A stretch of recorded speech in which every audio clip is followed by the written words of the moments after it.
And I assume people will trickle in. So it's know your soil productivity. So depending on the soil that you purchased, it can have an impact. Even what happened around the soils that you purchased, because when they build houses, they tend to take away good soil and leave the soil that they don't want behind. And so that if it's a new construction, over time, but that mellows out. It's not usually an issue. And we'll talk about vegetable options and growing methods. And that may carry over into the 17th, but we will talk about managing pests. And then we'll look at extending the growing season and container growing. You know, one invasive plant we talk about is garlic mustard. Has anyone heard that discussion? What's unique about garlic mustard? I'll make this point later. It's the one herb that can grow where it takes advantage when the trees are not in leaf. So it actually will do its reproduction and out in the woodlands before it's shaded out. So it's actually a herb that they brought over that they can grow in more dense type environments. And then what's so unusual about that, vegetables and herbs need direct sunlight. You know, so we need the sun to grow our plants for growing vegetables. So when you're looking at a location, I'll get to that in a minute. Well, that's an important factor. Do you have enough sunlight? My favorite story is I did a home visit, and what happened was, we'll get to fertility tonight too. Go over that subject. The husband worked for the local co-op, so he had access to a pelletized line, and he lined his garden space for his wife. And then the pH was way high, it was above 8. So the corn was only this tall because we'll see when you get pH too high, too alkaline, it can impact the plant's growth. And I just thought he, made a mistake. And then before I left, and I'll share first that I did not comment what I was thinking at the time, but they were kind of debating. She wanted to double her garden size. And the issue was there's too many trees. So she wanted her husband to cut down the trees and he wanted to keep the trees. So for momentarily, knowing human nature, I thought, did he do that by accident or not? But I'll assume not, and I sure kept that to myself. I didn't want to interrupt anyone's marriage. All I said is that's a discussion you and your husband have to have. I mean, if he likes the trees, then you got to have direct sun to grow your vegetables. You probably can't expand it, but that's a discussion between a husband and a wife, and that extension educator stays out of those discussions. I just momentarily thought maybe that could have happened. So tonight we're going to talk about soil classification, drainage, and fertility. And in part, the soil that you purchased, that you live on, will impact that. Then we'll talk, and that'll pick up most of the discussion, particularly including the soil fertility. And then we'll talk about climates and microclimates and planting the garden location and planting. We'll carry that one over into the next session. But before we get started, my name is Bob Yoder. Let's go around and introduce each other. I work for Purdue University as an extension educator. I've done this for a long time, noticing my gray hair. And I wear a hat because it's a poor man's toupee. I feel it. I'm Gavin. Yeah. Yep, I live here in town and just looking to get better at being the family. Okay. I'm Harold Davis. So I'm a master gardener, but I enjoy coming to classes and learning from everyone. So appreciate Bob. He's been very good. We had an orchard and he's come out and looked at pests. I feel like almost green acres with my extension. I wish I had a Willie Jeep though. I'm not jealous of that show. Yeah, But things are going better with Bob's help. So I appreciate it. I'm John Schramm, retired, live over in east of 4th Street, and so I've been growing something there for about 8 years now. I'm Jessica. This is my 3rd year gardening, so I'm open to learning. And I'm Sherry, I'm her mother, so I'm just kind of along for the ride, but I can learn something. Learning. Well, and during my presentation, if anyone has questions or you have input to share, please share. It's not designed to be a lecture format. I want interaction. Barbara Pittman, I live north of town. I've been gardening since I was a little girl, 4-H and on up. Well, you want to teach them class? No, I'm trying to learn moving. Cynthia, I live here. Oh, cool. So, your favorite vegetables. I mean, on that demographic sheet, you can write the vegetables you want me to talk about, so feel free to do that if you have time. But give me some vegetables. Which ones do you like? Kale? Yeah. Okay, cool. Hey, great marker. Oh, that's not. Well, I have to be careful. I could just take down the whole program.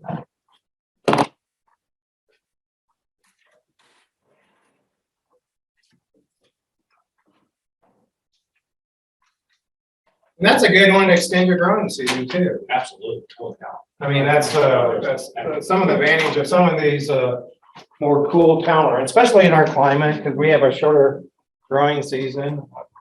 I used to work in southern Indiana and they have, where I live, they had a full month more growing season than we do. It was interesting because up here you think farmers are ahead of the curve and they're getting stuff in the ground in April. Down there, they were starting planting in March. Because there's more of that front half that they had advantage of. Any other vegetables? I'm a green bean fan. Oh, yeah. A great vegetable to lose weight with too. I knew someone that just always had a bag of green beans with them he'd chomp on raw ones whenever he got hungry. Snoopy's. Oh, yeah. Don't talk about those. My chickens like those more than we do, I guess. So we should have those going right now. They should be. Yeah. I wrote that already. The one thing about peas is when it gets really hot, the balloons stop or not fertile. So that's one of those cool season crops that we want to get out there. I was learning that the peas were one of the earliest things you can put out. Mm-hmm. Every year I've done pretty good with them, except for this one.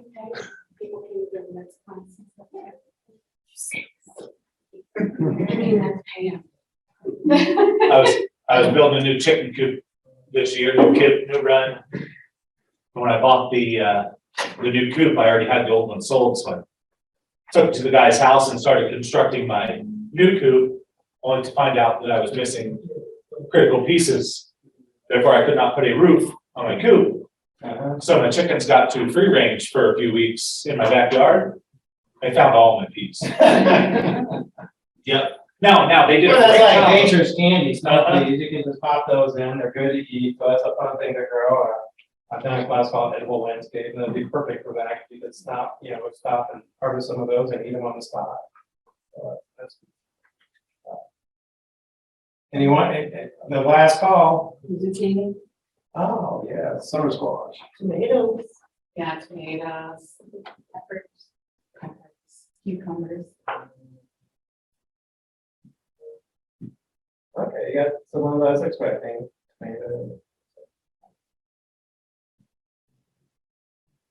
And the grape tomatoes, which are a whole different thing than regular tomatoes. In my experience. Wow, look at dying.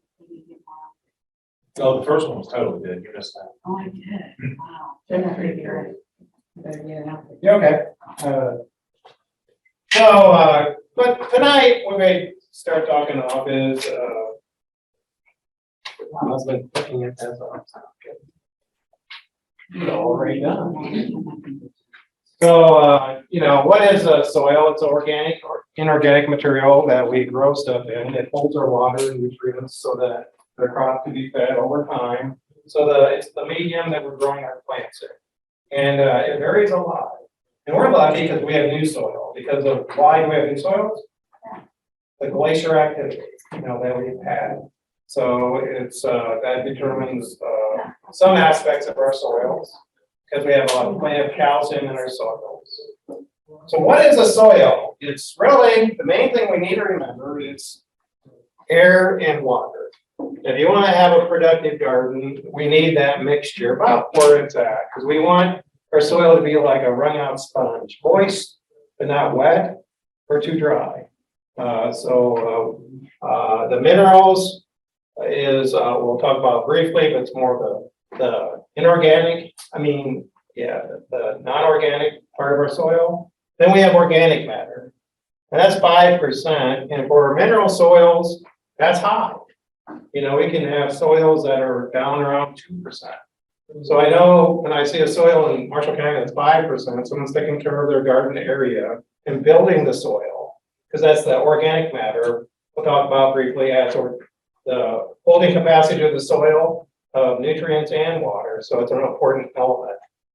So if it's 20% organic matter, we call that that's an organic soil versus calling it a mineral soil, and that totally changes what you do with it. And we do have some organic soils in Marshall County, Houghton, which is over 20% organic matter, and they just don't change much. Because with that much organic matter, you can't really change the pH, and there's a lot of nutrient holding capacity, but you still need to fertilize them depending on the levels in the soil. So that's a unique thing that we have in Marshall County. In southern Indiana, what they called enough was really clay soils. They didn't have organic soils down there, but part of the reason why we have organic soils is the climate. We're up north. So the minerals component is the size that gives us the feel to the soil. You know, so we have a lot of soils in Marshall County that has a high sand content, so you can feel that grittiness in the soil. Amen. That's good. That's good for drainage. You know, it's not great for holding on to water and nutrients, the sand component. Then we have the next size is the silty, and that, if you can think about playing with finger paints in grade school, it's kind of that texture. It's kind of slimy. And then we have the sticky nature of clay. We all have played with clay before, I think. And have you ever lived on a clay soil? I've lived on a eroded loam soil, which means the good stuff eroded away in southern Indiana is down to the clay layer. And you have 2 days to garden. You know, it's either too wet, too mucky to do anything with, or it's too dry. And then you have like a little period in between where you can actually do stuff with the soil. And I'll talk about the solution to a soil that's got too much sand and also too much clay, because that's not where we want to be. And that's how we can build a productive soil to grow a vegetable garden to be more productive. So what we got started with is what happened years ago. You know, we have glacial till in Marshall County. We have soils that are decent soils on top. They're like sandy loams, but their underlying soil is gravel. So they tend to be droughty soils because of that till, that all that stuff left behind by the glaciers in that area of our county where we have gravel. And then we have wind-blown sand, and that's the desert in Marshall County. That's the west part. We have a lot of, because you know, water flowing and wind blows it, the first thing that falls out is sand. Then it's the silt and the clay, you know, so you have sand, you tend to have soils that are high % sand. And we have outwashes. Then we have big lakes that settle out, and that's how we get clay soils, because that's the last thing to settle out as the water's slowing down. First thing that drops off is the gravel and the sand, and then the silt and clay. So clay soils can be a result of that. And then we talk about organisms. And you can be part of this as a gardener. It's called cover crops. If you grow plants in your soil, they're leaving behind organic matter to help build your organic matter in your soil.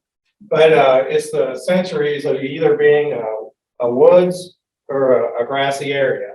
So where they had prairies, you know, and I heard someone once say they were digging a basement and they never got out of the organic soil.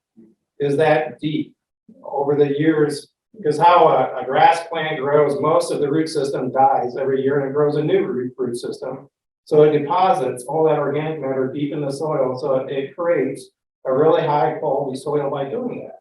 Trees, on the other hand, the roots don't die back, it's the leaves. So all the organic matter accumulation is on top of the soil. And what were we historically here in Plymouth before we settled it? Trees and wet areas, you know, and that's our best soils in Marshall County is where we used to be. You know, I'm thinking of the Native Americans, all the mosquitoes they had back then. But, you know, those wet areas are our best soils that after we drain them. And then we have soils that are and more sandy soils. And for example, when they built the golf course that closed south of Culver Someone found like over 1,000 plus arrowheads and stuff, because that's a high spot by that wet area where they hunted. You know, so that was just a natural place where they found game and didn't have to be out in the water. So we had trees. In fact, a journal from a settler said she wished someday she'd see the sun again. That's how dense of a woodlands we were. Climate, the further north we go, the less breakdown of organic matter. So we tend to have more organic matter in our soils. And then further south, they tend to have less, you know, because the process happens more rapidly. Topography, that's how we get organic soils in Florida, is because it's swampy areas that never dry. So because of the lack of oxygen, they have soils that are organic as well. But I saw a picture in Florida where they started farming an area that used to be a wetlands. And there was a house that had a picture, and the septic system was in full vision because that's how rapidly that organic matter broke down once it got oxygen. So what they do in some of these fields is they flood them when they're not growing stuff so that they eliminate the loss of that organic matter. Because what made it organic soil was being flooded. And it takes time, 500 years to create an inch of soil. So that's why we have a soil and water conservation district, and the Natural Resource Conservation Service is to try and help people to protect the soils. Because what happened in the land I was living on in southern Indiana, they didn't protect the soil, and it was sloping ground, so it eroded away down to the clay layer. It was originally really good soil until the erosion occurred. So topography makes a big difference, you know. So if you're down here in a floodplain, it's going to be higher organic matter, but hopefully it's not a floodplain when you're trying to do things with it, because the water table will be too high and be hard to produce that. But it has higher organic matter, and then you have swells and stuff, and they can accumulate organic matter over the soil and be better soil. So where your soil is located and the topography in your yard, you're picking a garden location. This is the time of the year you want to walk around your yard. If you're walking your yard and you splash, that's not the place for a garden. You want to find a place that naturally drains. So it's not just this macro skill topography, it's just knowing your own soil in your yard. And then what's really cool is we have layers to our soils. You know, so when you think of a soil, you don't think of just what's on the top, you think vertically. You know, is that soil something that has a parent material that's going to allow drainage to occur? We have the A layer where we naturally has higher organic matter because we are in a forest. You know, so all that organic matter fell from the tree leaves. That's where it accumulated. Then we have a zone where we have different structure from the parent material, where it's starting to break down, and that tends to be where we have more accumulation of clay content. Most common soil in Marshall County is called a Riddles complex, and we have about this much good loamy sand, and then we have a layer of clay this thick to this thick that is good and bad. Bad if you're getting a lot of rain because it's slowing down the percolation of the water out of the upper soil, so it can be wet. But it's good in the summer months because it holds the moisture up there in the soil that tends to drain well, so it'll be a better soil. So knowing that, you'll be able to know how to manage, you know, the benefits of that in your landscape. And then we have a Chelsea sand. What is a Chelsea sand? They're missing their opportunity. All they have to do is get a screen to screen on anything large, and they can sell it for sand to use in play boxes at playgrounds. I mean, it's that pure of sand. So we have, and then we have, of course, organic soils, which are crazy in their ability to hold the nutrients and water. The only issue is making sure that they're a spot that's not too wet.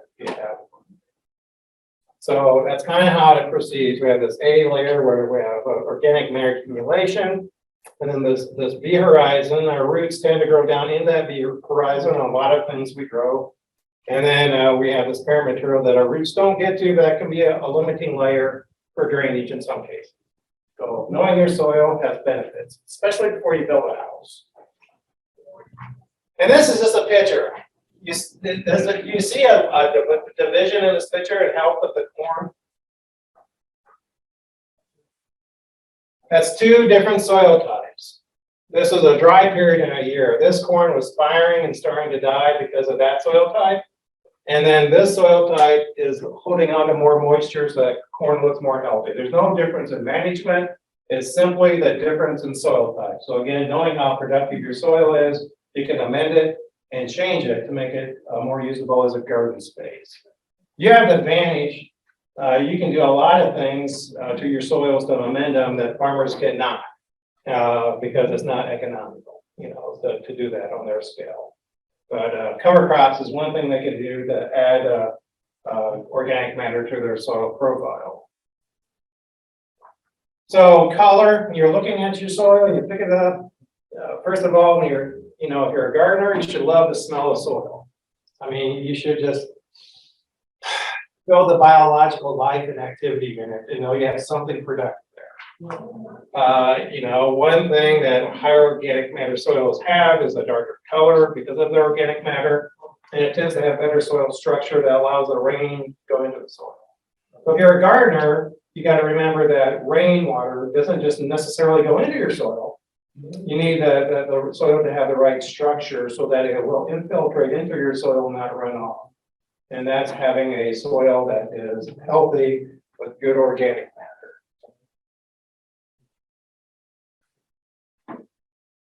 So if you just see the difference between the soil, the main difference in here is this soil came from an area where it didn't accumulate as much organic matter, because it can be a similar mineral soil, but for some reason the soil didn't accumulate as much organic matter.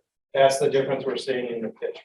So when I had that big macro picture of the topography, soils that tend to be on a slope will tend to have lower organic matter. That's my freezing thing. Sorry.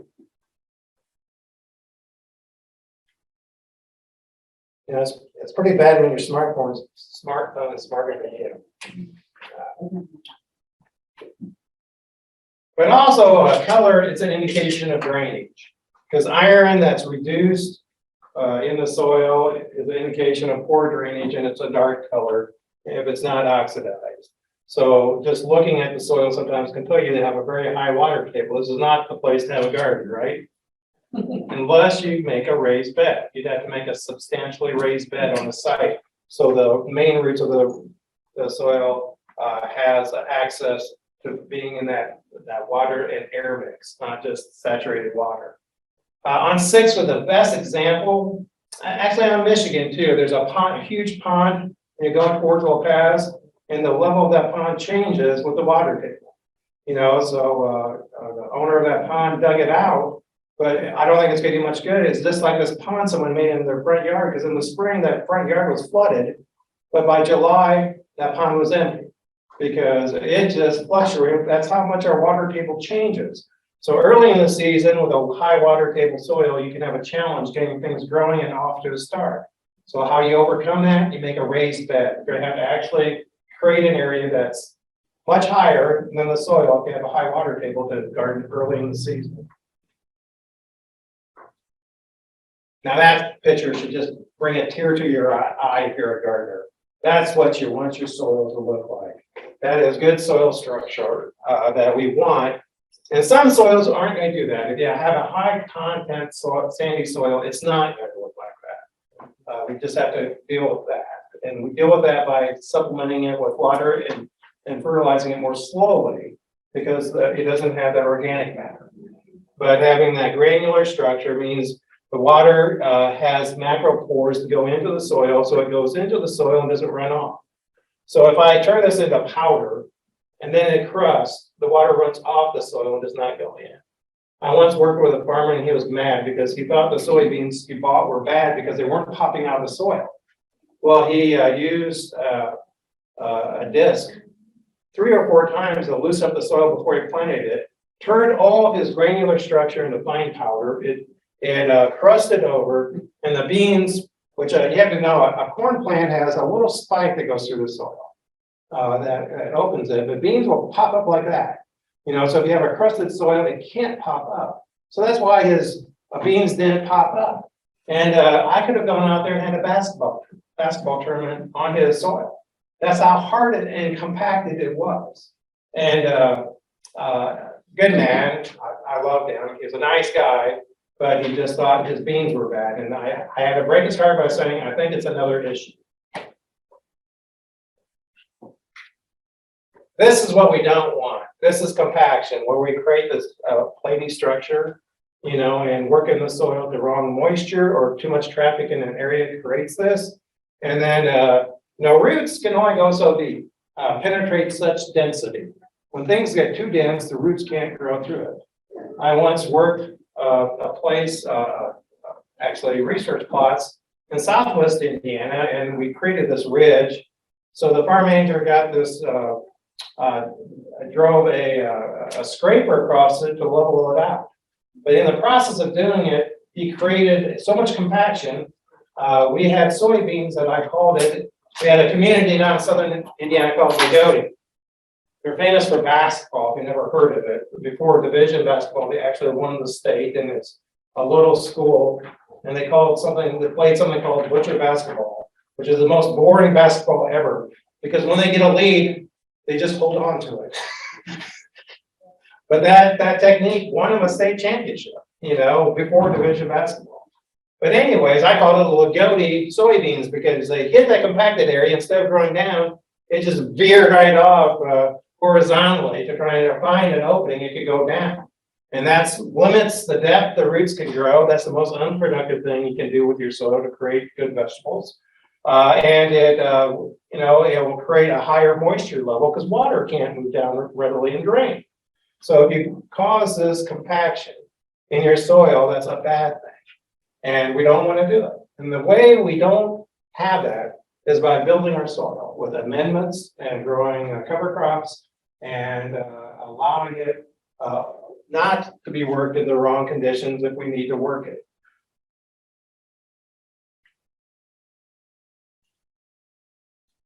So what we really want are macropores. We want earthworms. We like earthworms. Earthworms are the coolest critters because they go down there and they make this macropore. And they also take organic matter from the top and pick it down into the soil.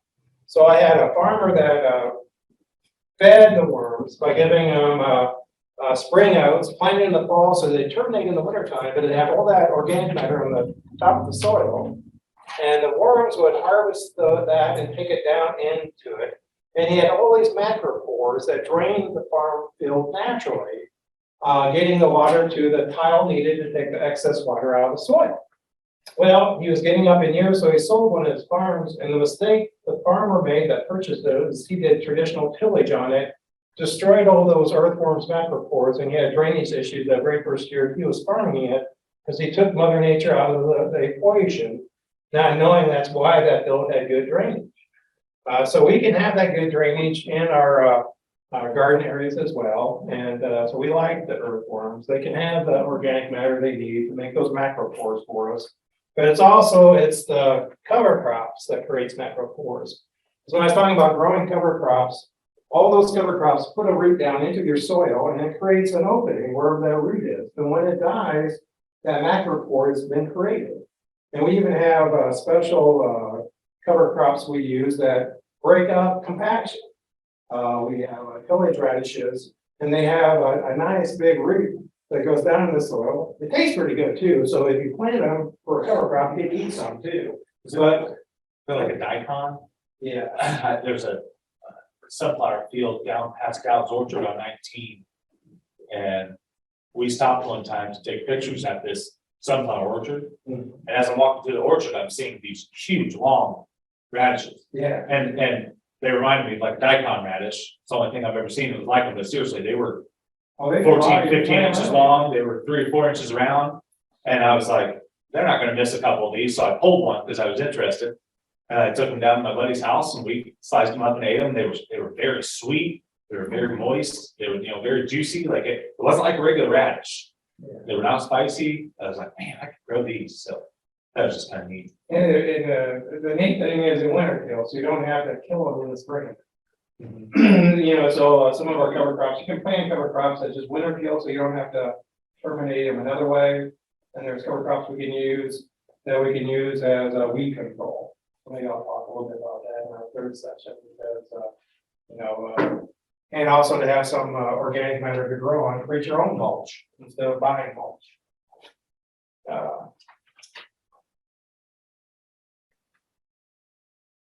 So then we have micropores that work in water holding capacity and hold water against the force of gravity. Can occur more so in the clay soils where it's harder to have the macropores. But we'll talk about what to do with those soils. So, so the secret, I'm talking about clays and sands, it's organic. The secret's out. You just have to increase that organic matter through soil amendments, so we can use organic fertilizers. One of the best organic fertilizers come from my sheep called sheep manure because it's balanced. It's better than poultry manure, which tends to be high in nitrogen, so you have to be careful with that one that you don't over apply it. It's better to use it in your compost. And so we have these organic fertilizers or compost. How many of you do composting? That's the best thing to do to add to your soils. It's nutrients that are broken down. You're adding organic matter. And what is organic matter? I don't have a definition on a presentation. What is organic matter? Anything that was living that died Yeah. turns back to earth. So it's a mouse, it's that plant, Yeah. all that's organic matter. And then we get down to the more the humus, which is it's all broken down. And your soil productivity it's called active organic matter. So your soil productivity is related to how much active organic matter you have. That's the stuff that's not all the way broken down into humus. So if I have a field that I garden every year using a tiller, I don't add any organic matter, I may have some organic matter in it, but it's going to be broken down to the point where it's not actually helping that much with the biology of the soil. Because organic matter also equals to active biology.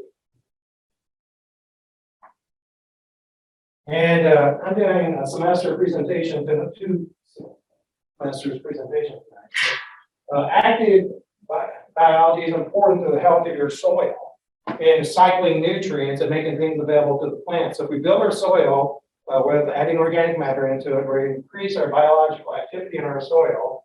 And we are learning so much about how the healthy soil protects the roots of plants so that they do not get a lot of the soil-borne organisms. There's good funguses that live around our roots that actually gives health if we have an active soil. And I'll probably come back and talk more about this in detail. This is really cool research. Yeah. In terms of what you can add to your soil, I've done peat moss before and done composted cow manure and added it in.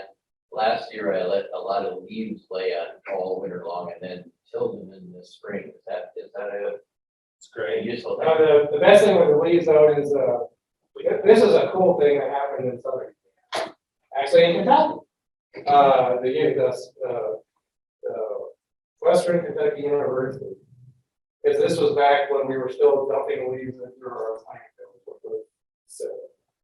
So we stopped doing it. What did we do with all these leaves that we set up? So what they did was they reduced the size by putting them through a big round bell hay feeder. They turned them 3 times, so they broke down some. And so if you could reduce the particle size a little bit, so that old leaves that you put on your garden, it's good for the aging and breaking down process. Or add it to compost, because you have to remember that talking about soils and carbon, just like in composting, high carbon sources steal the nitrogen out of the soil, and leaves that aren't broken down will do that.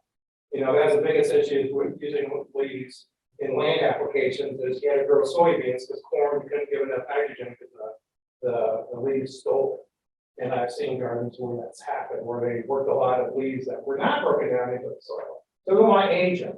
But what's really cool is they got paid to take the leaves from Bowling Green. And then in the spring of the year, after they did this process of breaking them down some, people from Bowling Green went back to the university and bought the leaves and pickup loads. So they got paid to take them and they sold them back to the same city. It's a really cool thing.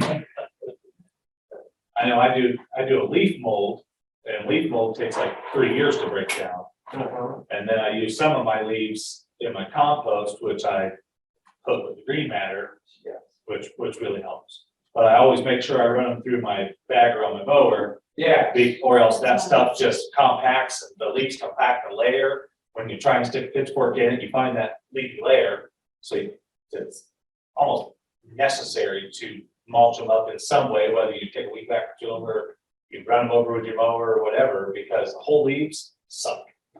see, that's what Washington did with their leaves, they didn't break them off. So people would get that compost, and they were still look like a leaf. And then they do that matting effect, it doesn't want water and nutrients through and air. You know, so it's not a good amendment at that point, but if you just break them down, they break down naturally pretty quick if you reduce the particle size. And that's what Western Kentucky did. That's the first thing they did with leaves is running through that tub grinder, reduce the particle size. And they're a warmer climate, so they broke down more than they would up here, but then they just turned it 3 times. And it's perfect soil amendment. You know, so that was a good thing, because that's where it needs to go. Organic matter should never be buried in land. It should be going back to nature. I mean, we can't afford that. Just a question, just think what it costs of making a landfill is. They have to make a clay layer that's 3 foot thick at the bottom of that, and it has to take 30 years for 1 drop of the water to pass through that. And that's hard to do.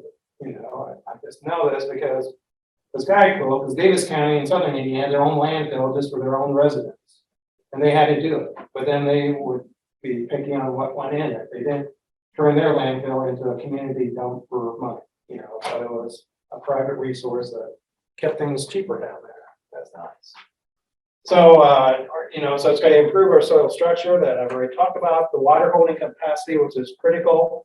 Because the sandy soil does not hold enough water. So if you have a high sand content soil, you got to be prepared to supplement it. And we all had to supplement our gardens last August. Remember August last year? If you didn't have air conditioning, you had your own sweat lodge inside of your house. It's just that simple. And then we didn't get a lot of rain in August. So the farmers are talking about this disease called tar spot impacting yield, but I know that August impacted the yield too, the combination of that. Try to wait. And then nutrient source, and that's what's, you know, so we put nutrients into the soil, and we'll talk about that here tonight, and they can leach and leave the soil, but if you have organic matter, it'll tend to be a source. I call it a slow release fertilizer, because your organic matter breaks down during the year. So 1% organic matter equals 10 to 20 pounds of nitrogen released from that organic matter every growing season. So if you build up your soil where you have 5% to 6% organic matter, that's like nutrients being released during the growing season of equivalent to 50 to 60 pounds of nitrogen. And then you're taking that nutrients out of that soil by the crop that you're growing. So it's a good thing. So you have like a perfect slow release fertilizer built into your soil if you build it and create a more productive soil. Makes a lot of sense to me. And then it improves the activity of the soil organisms, which is vital for cycling nutrients and helping to make a healthy site for the soil for the plants to grow in. So having a healthy soil versus a more sterile soil is a huge impact on plant health. And that biology is critical for having healthy plants. And then when we look at water holding capacity of a soil, the components of the mineral soil, if it's a sandy soil, it doesn't hold on to anything. So it has limited water holding capacity. It doesn't have those small or micropores. So it has just mainly macropores that drain water. And then clay does too good of a job of holding on to nutrients, water and nutrients, and doesn't release them, you know, so that everything's tied up. So it has more water than sand soil, but the loam soil, which is the right mixture of sand, silt, and clay, tends to have the highest amount of available water in the growing season. So that's the soil we want to try and create by adding organic matter, is to create a soil that acts more like a loam soil. I grew up on an active loam soil. It smells good. You can smell the biology in that soil. It's a great soil for your garden space. So we all want like this loam soil, and we can move towards it by doing things to add active organic matter to our soils. So if you want a productive garden, it's the key. Organic matter is part of the key. So, you know, if your soil tends to have water issues and lack of oxygen, that's a real issue. I had another farm visit once, or home visit. The husband was a farmer and the wife was blaming the farmer for having herbicides come out of the field, killing our tomato plants. And it was, thank goodness, it was a drainage issue. So I kept that marriage going good, you know, I got the husband out of the doghouse and said, we just need to either have a better raised bed system for this area or move to a site that's going to allow you to be productive with your garden. You know, so then we can create compaction if we work soil when it's not the right moisture, you know, and it's really dry and we destroy that structure, that's not a good thing because that's going to crust over when you get a heavy rain and your water's not going to go into your soil. So what's worse than having a less than ideal rainfall? Having it running off instead of going into your soil. So creating good soil structure with organic matter is how we get that water into the soil.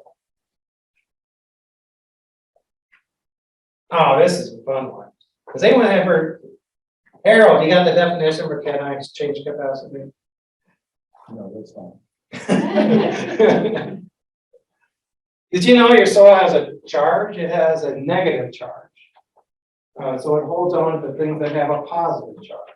It adheres to it. So our soil will tend to hold on to things like calcium, magnesium, and potassium. Those are the three big ones. So sodium as well. These are nutrients that tend to be readily available then to the plants. The thing to remember is that calcium is adhered to the soil. So if you over lime a soil, it's hard to bring that pH down because you have that calcium staying put. That sulfur does not. You don't see S on here. So if you use sulfur to reduce your soil pH, it's going to leave the system. In fact, you realize we're so good at managing our pollution that we now have to fertilize with sulfur. When I was 19 years old, no one talked about fertilizing with sulfur because it came from the air, you know, acid rain, you know, it's that stuff coming down and we had a lot of sulfur accumulation in our soils. We don't anymore. We actually have to worry about sulfur because it's just like nitrogen. It leach out of your soil just like nitrogen does. So we have to monitor to make sure that we have enough of it. So what has that charge in the soil? It's clay and organic matter. That's why increasing organic matter will have a great impact on the nutrient holding capacity and the water holding capacity of your soil because you're adding that charge to the soil. So the higher the CEC, which is just a measure of how much organic matter and clay is in your soil that holds on to stuff, will help you to have a better garden that will hold on to the nutrients. And also a low CE soil, and I did this once. I grew up on Napanee Lawn, a great seed, had good high holding capacity soil, good charge to hold on to cations. I did research at the Southwest Purdue Ag Center, which is blow sand. It's like our Chelsea sand down there. And we had this weed pot. So I didn't do what you I was fertilizing my low seedlings, and I just grabbed nitrogen, just like on my Napanee loam soil, I just threw it out about the same amounts. Well, on that sand soil, it had no holding capacity, so it all went into soil solution. And I killed all this was a weed demonstration plot, I killed all those seedlings. I told the counterpart, I think we got bad seeds, we better see it again. No, I passed out, we were good friends. I mean, Jerry Nelson, I couldn't lie to him. But I told him the truth. So because I didn't remember this, I killed those seedlings. So if you have a sandy soil, you have to be careful about fertilization because there's nothing to hold the nutrients. It all goes into the soil solution. And that could be a bad thing if you over fertilize. In fact, sandy soils, you want to break up your fertility program and do it over time because it doesn't have that holding capacity. It just leaches out anyway. So it wouldn't be a good thing. So knowing your ability of your soil to have a negative charge to hold on to cations is an important factor of managing your fertility. So, you know, sands tend to be 1 to 10, and we have a lot. This is a common range for Marshall County because we have a lot of sand soils and sandy loam soils, which tend to have high sand content. So they don't have a lot of holding capacity, but we can correct that by increasing organic matter over time and building a more productive soil.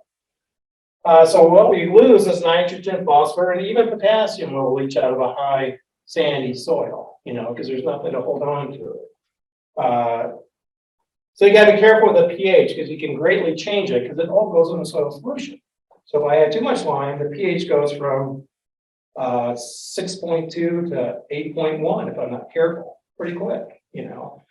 So in a soil with higher CDC, it actually takes time, more time for the pH to change after you add lime. So doesn't hold on to water either.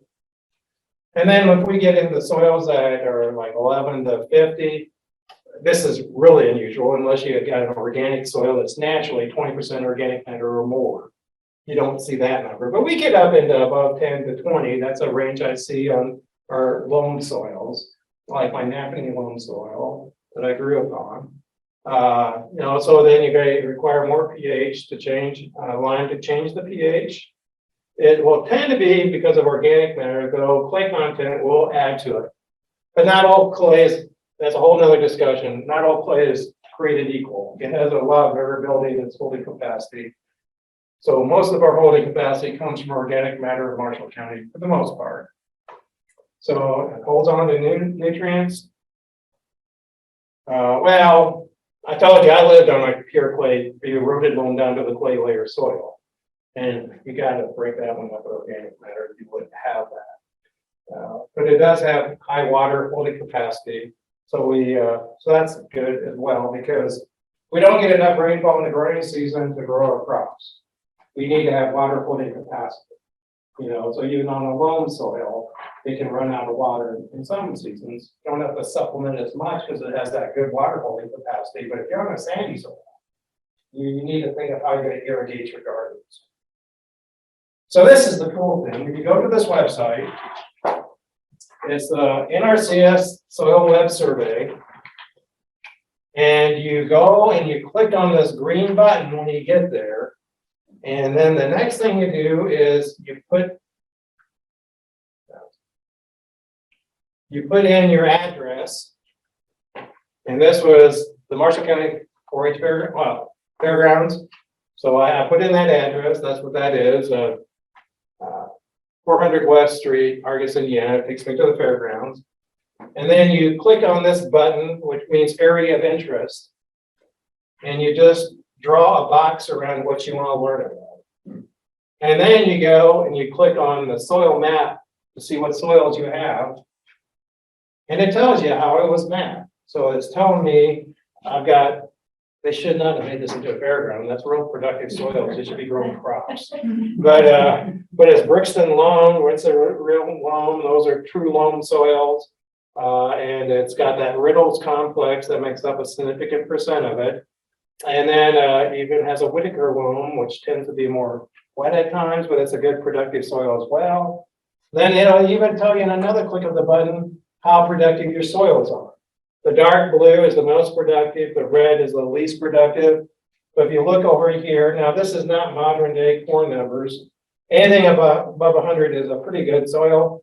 So, but that, you know, you look at the Brixton, that's 174.4 rating. So that soil, if a farmer is growing corn on it today, would grow about 240 bushels of corn pretty easily. So it's a pretty good. So you get a lot of information from that one site. And then you get to learn stuff about your natural soil, the soil that you live on is your growing stuff. It tells you that the depth to the most restrictive feature in the soil, it's 80 inches. So this soil I've got up here, this tinier loamy sand, has got good rooting depth. Not great water holding storage capacity because it's a sandy loam. No, it's a loamy sand. That's even worse. It tells you what it is. So I know that this loamy sand is on the top. So that means it has some organic matter there and even down to 20 inches. But it turns into pure sand from 20 to 40 inches. So we know we're going to have drought issues with the soil, right? It's going to drain. I mean, look at it. It loses 6 to 20 inches of water per hour. There's never going to puddle on this. But for specialty crops like vegetables, this is not bad if we have our game plan in place because we can build it with organic matter and supplement it with irrigation. And we don't have to worry about wet feed. We just have to make sure we're supplementing the water as needed to keep that soil productive. When they grow specialty crops, actually they prefer this kind of soil because they know they can plant kindly in the spring. And then they just have to irrigate it to get the crop to maturity. But the real issue on our wetter soils is you may not be able to plant until, right? Because we don't have drainage. And this is what the soil looks like. So that's that upper 20 inches, that's that loamy sand, and then it becomes a sand. And see that bright color? That's telling me it's good drainage. You know, if this was high water table, that'd be a dark colored soil. So we get all this information on your soil, and it tells you that this soil, this Waterford loams, was a floodplain. If I look at the soil itself, it's a good loam, 0 to 8 inches down. 8 to 41 inches, it's a sandy loam, so it should have decent drainage. And then on down, it's a sandy loam. So if this was in the right topography, the soil would be a good soil to grow vegetables on, but it's not. It's in a floodplain. You know, so the soil properties itself isn't bad. It just is where the water table is very high, 6 to 18 inches is where the water table is. So this is going to be a spot that tends to be too wet. So this is the spot that this time of year you're walking around in your yard, you're getting splashes after a rain. So you don't plant a garden if you have this kind of a situation in your landscape. You go to a higher elevation site where it's going to have some natural drainage, or if you have to grow something on the soil, it'd have to be a raised bed. Whether you create a raised bed physically or you just raise it by just moving the soil to have a ridge to plant on. This is what, see how dark it is? It's not bright. It should look like that other one I had that was bright colored because it's similar soil. But it's dark feature. Then there's this gravel underlay down here. So if this would be like on at the high elevation, this would be a great soil. But where it's located in the topography of this property where this was taken, it's just where the water goes, you know, so it's always wet. So talking about plant nutrition, so we have to remember that what we're doing is supplementing the nutrients the plant needs. It does its own thing. It is that's why we live. You ever think that without plants, we wouldn't be in this room? They harvest the sun. They're the solar panels. They harvest the sun and create carbohydrates out of it. So what we're supplementing is the elements that may be missing in the soil that they need to grow. So that's what fertility is, giving them the nutrients they may be lacking so they can do their thing at a productive level. So I just want to scare you. Do you remember this in high school? So these are all the essential elements that's needed. And then there's some beneficial mineral elements as well. And then, these are vital for the plant to grow. But why do we not have to give plants carbon, oxygen, and hydrogen? It's available from nature. So thank goodness we don't have to fertilize with those 3 elements because we would just be broke. But it's those that allow us to do photosynthesis that converts carbon dioxide into H2 and H2O and into starches and sugar. So because of photosynthesis, we get to live.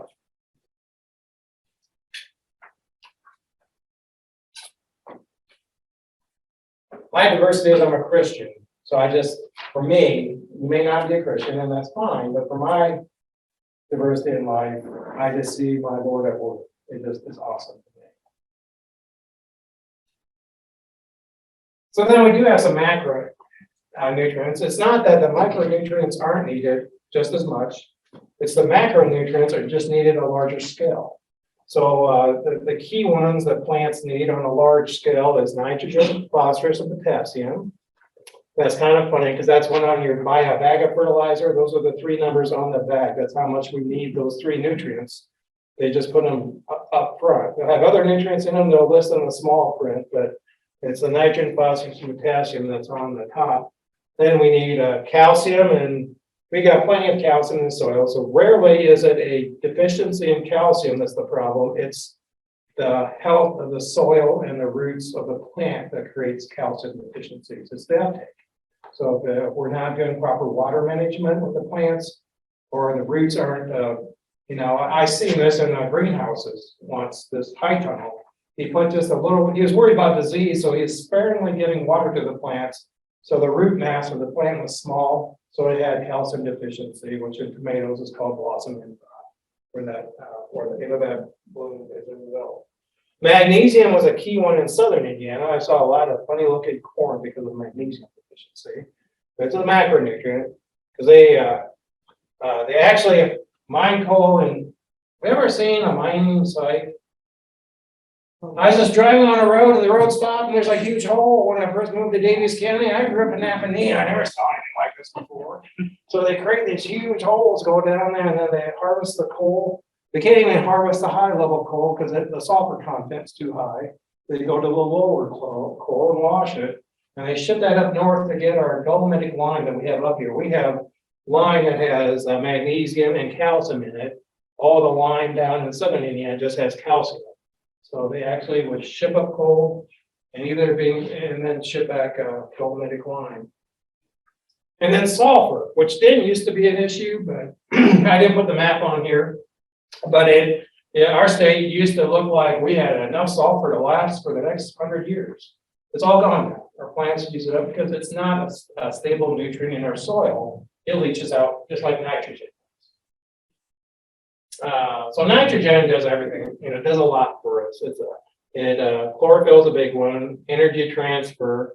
It's important to developing proteins and enzymes and metabolic processes, and that's why the plant needs so much nitrogen to do a lot of the biological activities that it does. Phosphorus is another one that's photosynthesis again. Formation of oil, sugars, and starches in the plant is needed. Transfer of solar energy into chemical energy. And of course, we all know it by this. It encourages blooming and root growth. So we call it a starter fertilizer because baby plants need this nutrient to get established and grow. Potassium is needed for overall plant health. So it's another macronutrient that's critical to have adequate for the plant to be productive. It helps in building protein, photosynthesis, fruit quality. So opening and closing of the stomata, that's how the plant breathes. It's two cells that when the plant's under moisture stress, they close and then they open to let water pass through. When a plant grows, basically the majority of the water is taken up by the roots and moves nutrients through the plant and exits out the stomata in the leaves. So it's a continual process. That's why if we run out of water, the plant wilts. It needs to have that stability. It needs that water flowing through the plant. And that's how we get nutrients in.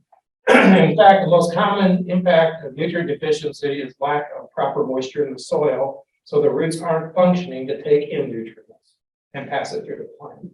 So that's another reason why in drought situations, the plant shows nutrient deficiency because the roots aren't functioning. So that's why we want to manage our plants. So those three are critical.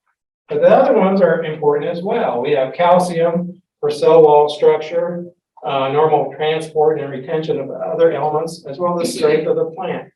Magnesium is again chlorophyll. So that's why I saw the striping was magnesium deficient, is because of lack of chlorophyll in the leaves when it was deficient. So we got to have that photosynthesis and enzymes for growth. Sulfur is production of proteins. There's no, it's nitrogen. Chlorophyll formation, enzymes, and vitamins improve the growth and the seed of the plant. It's a critical component in some of our proteins. I did research on plants to determine the percent of protein in the plants, crude protein we called it, and I did that by measuring how much nitrogen in the plant. So there's an equation after you did the chemistry, wet chemistry to do that. They have new technology now that they have standards, they said, and then they use near-infrared technology to do that without doing the wet chemistry now. So you get samples back. But you have to think that when we have nutrients, we have all these cycles going on in the soil. So when it's too wet, we call it denitrification. The soil organisms need oxygen, so they still it off the nitrogen molecule, and the nitrogen just goes into the air. And it can leach readily if it's not in ammonia form. The ammonia form is held on that's actually got a positive charge. That's held onto the soil. But as it breaks down into the nitrates, that leaches because it doesn't have that, it's not a cation. So just look at that. We have all these things happening in our environment. We have rain that's giving us nitrogen with lightning. We have animals adding organic nitrogen to our soils, but they're also removing it as they feed. And then we have plant consumption that's harvesting it. So we have to maintain enough nitrogen for our soils to be productive. But that organic matter again is our slow release nitrogen that helps supplement what we fertilize with. I have to talk about this. This is the coolest thing. What lives in these little nodules on the roots of legumes? What lives in there? Rhizobia bacteria. They live in there. Now the plant is giving them energy. They're getting energy from the plant, but they're pulling in nitrogen from the air and the soil. And that nitrogen then is available to that plant to grow. So if it wasn't for soybeans being legume, it'd take more nitrogen to grow soybeans than corn. But because of the rhizobium bacteria, our legumes will create its own nitrogen. So then as this plant dies, that's released to the soil, so that builds our soil. So when you're thinking of gardening, I'll talk a little about this next week. We have plants that are hard on our soils, taking nutrients and are not givers. Then we have plants that are givers, like legumes, that help build our soil. So by rotation of our plants and resting some of our soils, we can keep our soil in a building cycle and have nutrients that's doing well. Well, these are the micronutrients. But these micronutrients are just as important. As you can see, that's iron deficiency in a plant that didn't have enough iron. So the new growth is light yellow, and the darker leaves are dark green because the new growth being impacted. But these micronutrients do great things as well for the plant. So boron, which is a hard one. So soil tests, which I'll talk about, are good on the macronutrients, better than they're on the micronutrients, because the micronutrient tests are not as accurate. If you send in a soil test, a lot of times they say that boron's needed, but it regulates other nutrients. But this is the big one, needed for meristemic cell division. So that's your growing point. For all that to happen, if the plant is lacking boron, it doesn't do well. So we do need boron at an adequate level. Iron, again, chlorophyll, electron transport, and many biochemical reactions, respiration, and fixation. So I may know that iron is really important for the plant to have an adequate level. Zinc is another one that is essential to the transformation of carbohydrates, regulates consumption of sugars, part of enzyme and hormone systems that regulate plant growth. I'm supposed to pray, but I'll keep going. So it will show up in young plants that are not actively taking up nutrients. So some of these micronutrients, we'll see the symptoms in early plant growth just because the roots aren't fully functioning yet and getting what's in the soil out. But they're all important. So, Go ahead. so what things have boron and iron and zinc that you can put into the soil? Well, when you're composting, and you're going to have some of those micronutrients in there too. We tend to talk about, so as we're using compost and some of those, we're adding those into the soil. We have fertilizers that have it in. For acid-loving plants, they always have a good package of micronutrients in it, because that's the biggest problem with acid-loving plants, and I'll get to that they're lacking the micronutrients like iron. And this is a common problem. We live in Marshall County, so remember this. Magnesium, which is important for chlorophyll and enzyme systems. We tend to have a problem with this one because our soils tend to be high in pH naturally. Now, so this is one that is more available to the plant at a low pH. I'll have a chart to see that. So it's one of those that we have to watch for at times. And it's really based on pH and how much, if you have organic soil, I mean, a true organic soil that's 20% organic matter or higher, it tends to be a problem there. But it shows up in Marshall County just because the pH is so high and so are our soils. We have soils naturally higher than 7 on the pH scale. So I've seen corn that tall in Marshall County in a farm field when it's supposed to be taller than me because of the lack of this nutrient. So it's one that pops up. And if you drive around and look at soybean fields in the middle of the growing season, if you see a spot that looks weird, lighter colored and stuff, a lot of times it's that area just is lacking in magnesium.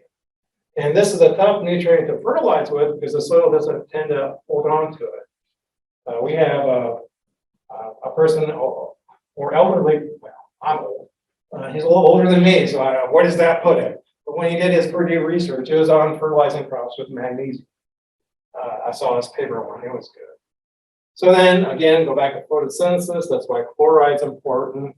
Copper, vitamin A, and enzyme activator, molybdenum, and utilization of fixation, and nickel allows urea as a nitrogen source. So with this, so these that are using nitrogen are needed by grasses, but may not be needed as much by legumes because they have their own ability working with the rhizobia bacterium to harvest their own nitrogen. And that just gives you a perspective of why we call some macros and some micronutrients. If we say nitrogen is 100% and comparing other nutrients, you can see phosphorus is fairly high. Potassium is the next biggest nutrient we need in our plants, then calcium, magnesium, and sulfur. That's why we call those macronutrients. Though these other nutrients down to here for sure, iron, boron, zinc, manganese, and copper are needed by plants. At a smaller level, they're still needed. They can be deficient in the soil. And if a plant's deficient in one of those, we can have weird happenings. Like this wedding, they had this pin-up that is yellow. So he sprayed it with iron, so it'd be green when his daughter's wedding happened in the backyard. But he sprayed it too early, so he had to respray to keep it green. So things like that happen because iron is lacking because the pH was too high when they fertilized it for the turf, not the tree. So just things that impact nutrient uptake. So what has happened in your gardens that impacted nutrient uptake? Anything? Rain, washed out. Yeah. Yeah, too much rain and then moving some of the soil, you're saying, or just leaching it out? Not enough topsoil, too much sand below it, so it just kind of washes out whatever you put in. Yeah, that's a big issue in our county, especially in our desert region of the county. So you can see it in field corn. If we get too much rain after they put down the nitrogen, we call it firing. The lower leaves start turning yellow. So the plant is still in the nitrogen now. To feed the plant. That's a big one. Water. So of course, compaction. We need the microorganisms being highly active, the proper pH for the plant. What pH do you think blueberries need? 4. Yeah. They like it very acidic because they grew up in those organic soils and in the bog areas. If you don't know it, right after the Civil War, we had one of the largest blueberry industries in the nation that people took advantage of in a natural blueberry patch up by Walkerton, the south of Walkerton a little bit. There's a huge blueberry area that helped our economy back when it was struggling after the Civil War. Nutrient availability, if it's clay soil, it may not release it, even though the nutrients are there. And moisture content, we need moisture. A dry soil is not going to be harvested by the plant. We need air so that the plant roots function. Wet roots won't do well. Of course, temperature, the plant's more productive. And that's when in field corn, I see nutrient deficiencies. What's planted early, it's a small corn that we get in cool weather, it just stops kind of being functioning and starts seeing plant deficiencies.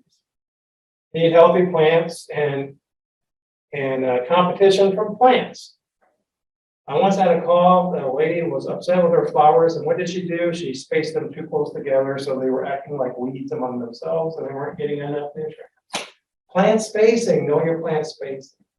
And the guide I gave you will give that. You have to give your plant proper spacing.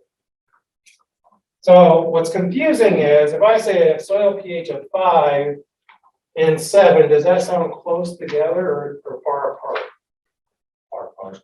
It's far apart because it's a logarithm scale. So it's 10 times more acidic from going from 6 to 5, but going from 7 to 5, that's 100-fold difference in acidity.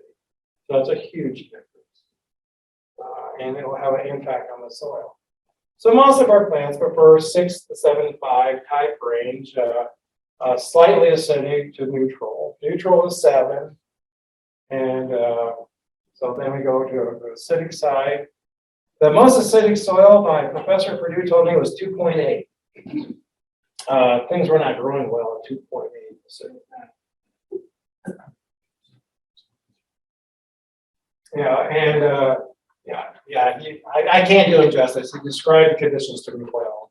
Plus, I think he's wearing rubber gloves. But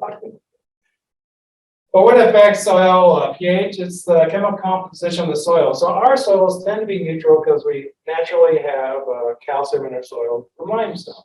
We're a young soil, so we have that calcium.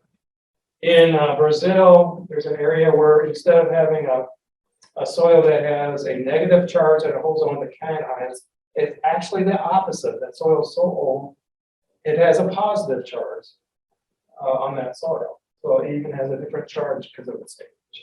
But we're lucky, we have a younger soils here. So soils are low in minerals and may be acidic that are old, like down in Brazil. And young soils are often high in calcium and alkaline, that's us. And then when we add some fertilizers, they acidify our soil like nitrogen. So that's why we line in Marshall County. It's because of what we do to the soil for the most part, because our soils need to be neutral. If we take what we found when we first settled this country. Except for the bottoms areas. You know, those wet areas are good soils back then, they were not. They were. So then when we're looking at different nutrients, they respond to the different acidity or alkalinity different. It drives a chemical reaction into a different molecule that is less available or more available. So like I've seen manganese toxicity in southern Indiana when the pH was 3.8 in a melon field. Because as you get down to that low pH off the scale this way, it's more available. You know, that it drives it to where it's so available, it was killing the plants or making them sick. But then we go here to 7.5, that's when we see that deficiency that we see commonly in Marshall County. Because at that pH, it's tied up, the molecule form, that the chemistry of the soil. You didn't know all this chemistry is happening. It's like a chemistry lab in the soil. You know, it changes reactions and what form the nutrients are in. So that's why in acid-loving plants, we tend to have issues with iron and manganese. Particularly this one's a problem here in Marshall County that pops up because we tend to keep our pH more in this neutral range. Unless you're growing blueberries, then you'll be clear over here because they need these micronutrients. And that's, if you're gonna grow blueberries in a mineral soil, you gotta use peat moss to help naturally acidify the soil. And then you may have to supplement with micronutrients to keep those healthy. They like to be in that bog area. Even their roots are designed for the bog. Blueberries do not have a lot of fine roots on them because they're used to having access to moisture because that's where they naturally develop. Any questions about this? This is the most important thing about soil fertility. You need to know what pH is and have the right soil pH. So this is the best predictor if you're going to have maybe issues with micronutrients, particularly iron and manganese, and to some scale even zinc, but particularly these two. Because if I have a very high pH, I know this could be an issue in my garden. without even doing a soil test. So pH is a strong indicator of availability of nutrients. And then you look at most of them, you can see that's why this range, the 6 to 7.5 is a good range for most of our nutrients. Our macronutrients are in that range, but they're available. So knowing pH will tell you how available the nutrients are in your soil. So there's your blueberries, rhododendrons, azaleas, 4.5 and 5.1. So we need, if you have a mineral soil, to help acidify those soils if you're doing beds with these acid-loving plants. So it tends to have a lower pH naturally. Because supplementing with sulfur gets old because it leaches out the soil profile. And it changes the pH only for a short period of time. So sulfur will lower it for this year. Then next year it's going to go back up because the sulfur is going to go.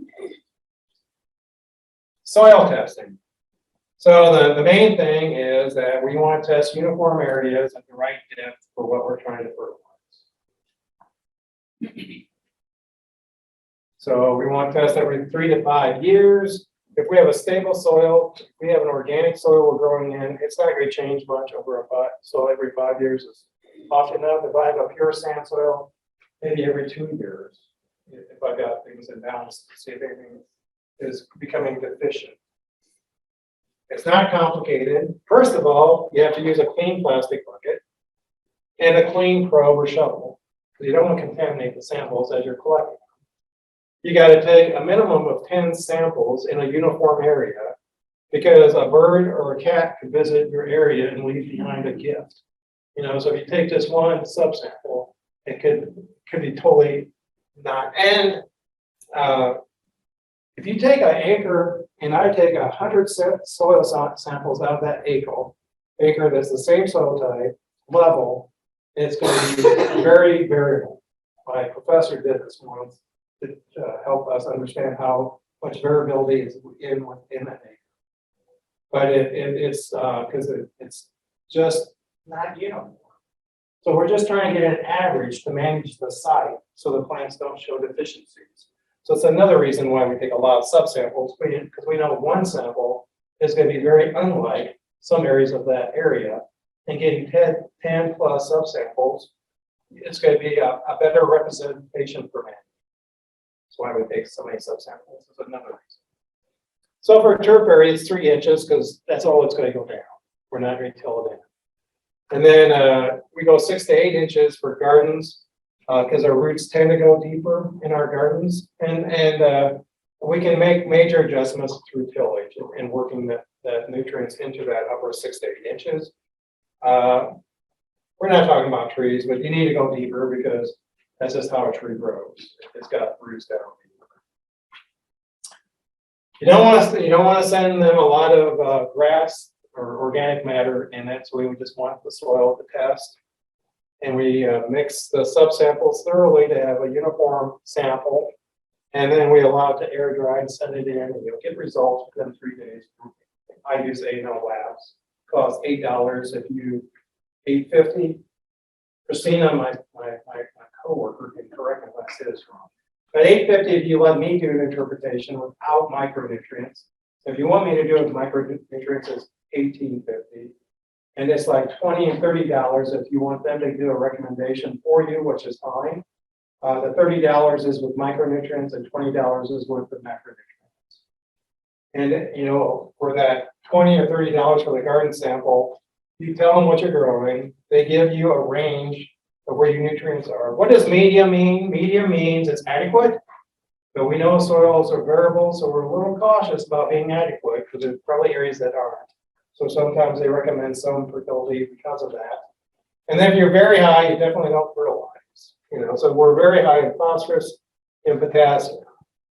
And then you want to make sure, this is just for the record, potassium and magnesium because they both are held onto the soil, if one's very high and one's lower, you may need to fertilize with that other one so they have adequate of each being held onto the soil.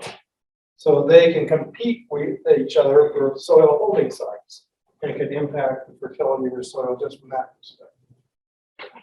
And this is another test that they sent back. And so, here's what we call percent of different nutrients held onto the soil.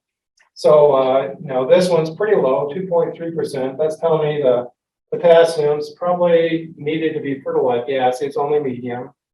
And 1.4 is low. It's nicer if this one's closer to 5, and this one around 15. So even magnesium is low because, say, it's 9.9. That just looking at that tells me it's low in comparison. So this one should be 5, 15.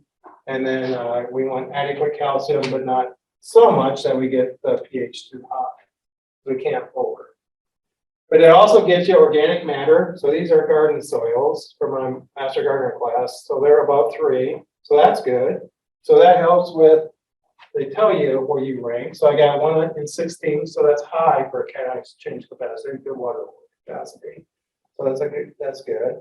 This one's 9.1 and this is 10. So these soils for Marshall County are pretty good in how much negative charge the soil has. So that's good. If you're at 10 or above, you're doing good in Marshall County.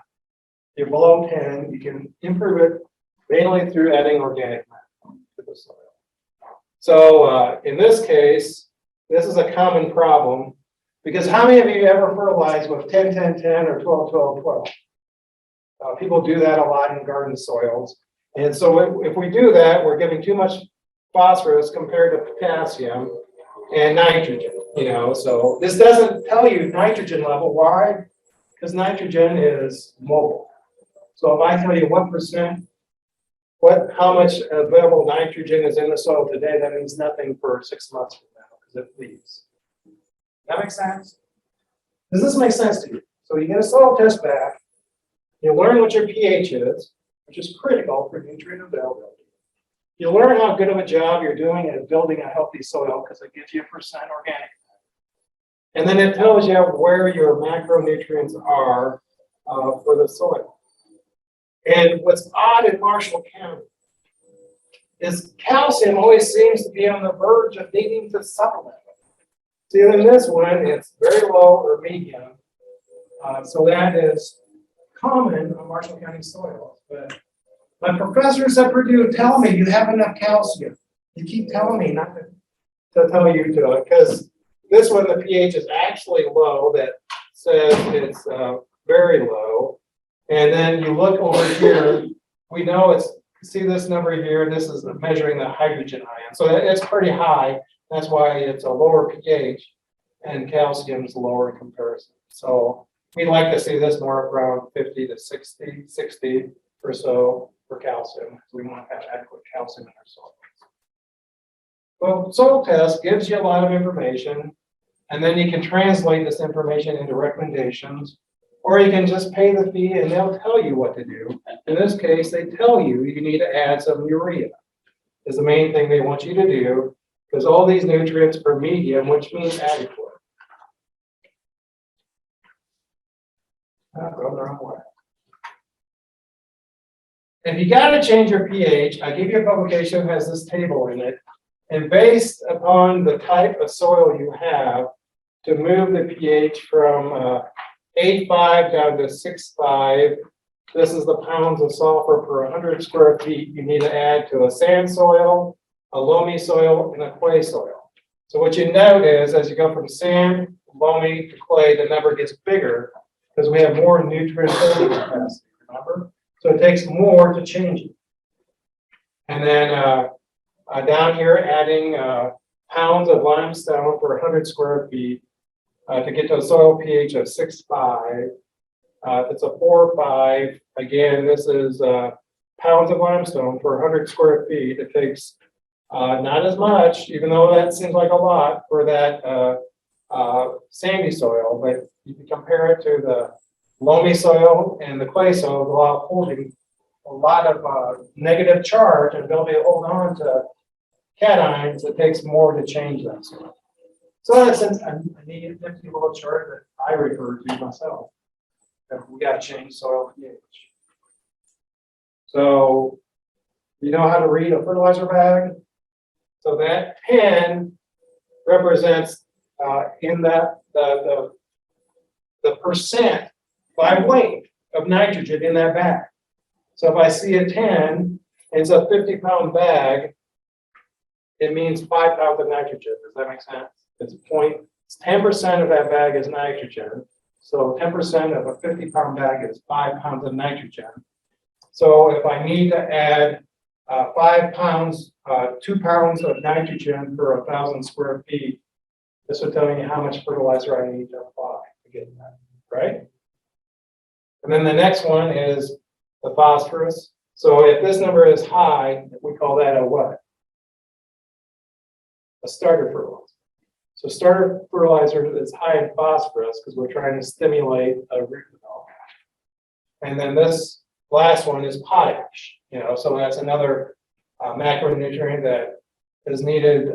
It's the most needed nutrient on a weight basis that the plant takes in and utilizes, except for nitrogen. And then the fine print will tell you what other macronutrients and micronutrients are in it, because like a lawn fertilizer, they throw in sulfur and iron a lot that makes it a darker green. So you can look at that. Or an acid-loving fertilizer will have a lot of micronutrients in it because they're worried about it having adequate amounts. So we can use organic fertilizers. We don't have to buy the commercial fertilizers. So we have I call it we call it organic. Call it organic gardening, but I call it natural gardening because we use natural sources. Because there's nothing organic about limestone, based upon my college chemistry. There's no carbon in limestone, but it's a natural source that they're looking for. So there's different nutrients. Gypsum is a great way to add calcium to the soil, but not increase the soil pH. So if I'm on one of those soils that looks marginal to me on the calcium level, if I'm going to add anything, if I don't want to change the soil pH, it's gypsum. And it's the wallboard that we put on our, so if someone has an old house falling apart, you can go get it and make your own gypsum if you want. But you can buy it as well. And